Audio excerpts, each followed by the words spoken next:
Hello and welcome to another episode of the other Ranting Atheist. Yes, I'm not the only one out there, and I'm really happy about that. So, what will I be ranting about today? Well, today I'm just going to be giving my thoughts. And the topic is going to be God hates evil, but. So, I'm just going to give my thoughts on what I've noticed about the Bible and inconsistencies within it.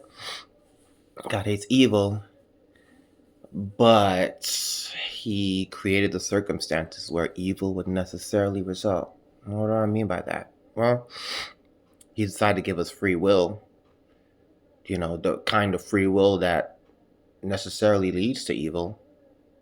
He decided to put the tree in the garden to allow for that evil. He allows evil to happen every day. And for those who use free will as an excuse, there are several examples of God violating people's free will by not letting them do what he doesn't want them to do. And if you want examples, you can just reach out to me and I'll give you the scriptures. God hates evil, but he allows Satan to roam free. If you read the book of Revelation, you'll notice that after starting from the Gospels to the book of Revelation, after some indeterminate amount of time, God finally decides to take action and send Satan to hell for 1,000 years, only to let him out again for a little while to then throw him into hell.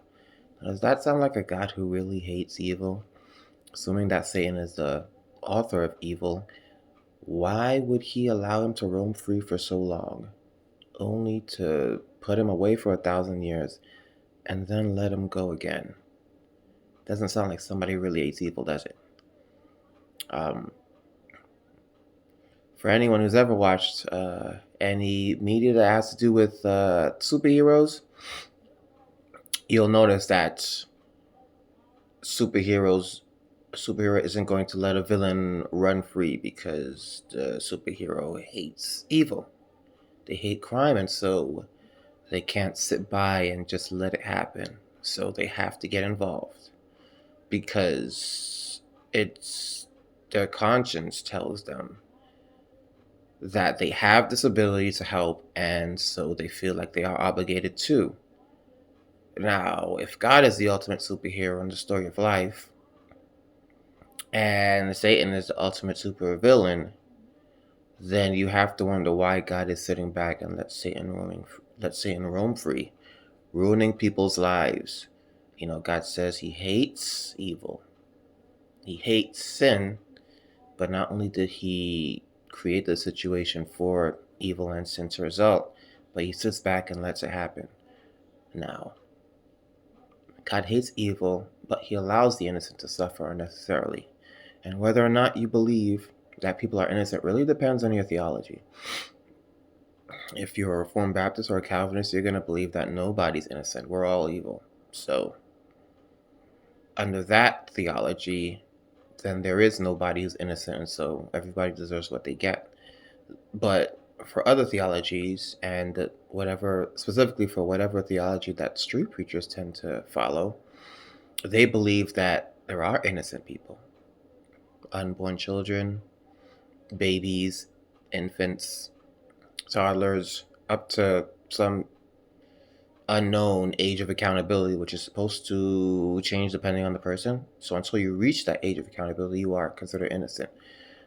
So it makes you wonder why God allows the innocents to suffer unnecessarily. For what purpose? God hates the hands that shed innocent blood, but then he allows it to happen for what purpose?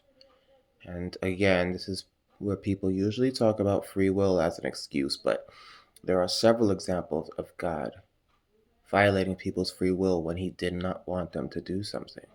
So, if he's done it in the past, and Hebrews 13:8 says that God is the same yesterday, today, and forever, then there's no reason why he can't do it now, or why he wouldn't do it now, except for the fact that he doesn't want to do it.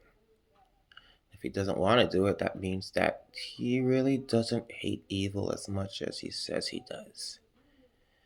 So that's all I have to talk about today. I'll see you on the next one.